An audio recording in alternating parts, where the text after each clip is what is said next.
ശബരിമല വിഷയത്തിൽ വളരെ ഗൗരവതരമായ അന്വേഷണം നടത്തണം എന്ന് പറഞ്ഞ് എല്ലാ പൊളിറ്റിക്കൽ ലീഡർമാരെയും പിടിക്കണം എന്ന് പറഞ്ഞ് മന്ത്രിയെങ്കിൽ മന്ത്രി, കടകംപള്ളി സുരേന്ദ്രനായാലും മുൻ മന്ത്രി ആയാലും ഇപ്പോഴത്തെ മന്ത്രി വാസവനായാലും പ്രശാന്ത് ആയാലും ദേവസ്വം ബോർഡ് പ്രസിഡന്റ്, നേരത്തെ പ്രസിഡന്റ്, മുൻ പ്രസിഡന്റുമാർ പത്മകുമാർ ആയാലും വാസു ആയാലും എല്ലാവരെയും പിടിക്കണമെന്ന് പറഞ്ഞ് ഹിന്ദുവിന്റെ ജിഹ്വ എന്ന് പറഞ്ഞ് ഇത് ഹിന്ദു ക്ഷേത്രം ഇതാ കൊണ്ടുപോകുന്നു, ഹിന്ദുക്കളെ തകർത്തു കളഞ്ഞു, അതുകൊണ്ട് ഇത് പിടിച്ചേ കഴിയൂ എന്ന് പറഞ്ഞ് ആവേശം പൂണ്ട ചാനലുകളിലെ റിപ്പോർട്ടർമാരെല്ലാം തന്ത്രി രംഗത്ത് വന്നപ്പോൾ കളം മാറ്റി ചവിട്ടി.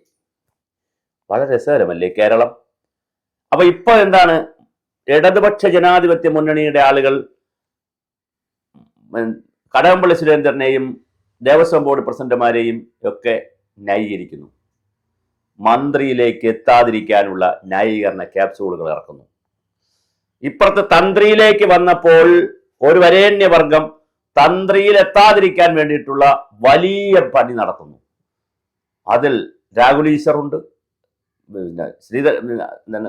ശ്രീജിത്ത് പണിക്കറുണ്ട്, ഒരുപാട് ഹിന്ദു ചാനൽ എന്ന് പറഞ്ഞ് ഹിന്ദുക്കളെ സഹായിക്കാൻ നവോത്ഥാനം ഇപ്പം നടത്തിക്കളയും എന്ന് പറയുന്ന ഡിജിറ്റൽ ചാനലുകൾ അടക്കം തന്ത്രിയുടെ അടുത്ത് എത്തിയപ്പോൾ കഥ മാറി.